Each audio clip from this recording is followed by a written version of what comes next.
रस्ता सुरक्षा सप्ताह 2014 या कार्यक्रमानिमित्त इथे जमलो आहोत.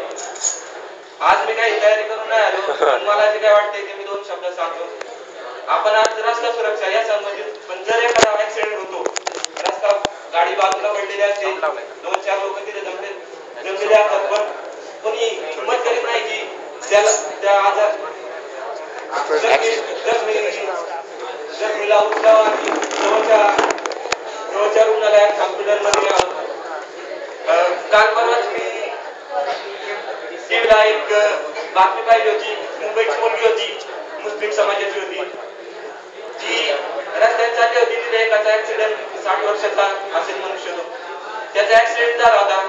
पण जवळजवळ 40-50 लोक तिथे जमली होती, पण कोणी उचलायची हिंमत करीत नव्हतं.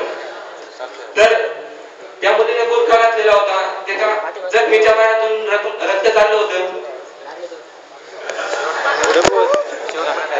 हसायची गोष्ट नाही मित्रांनो, समजून घ्या.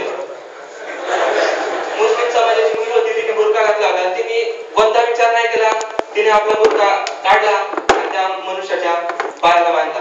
मुस्लिम समाज त्याची परवानगी देत नाही, पण तिने माणुसकी म्हणून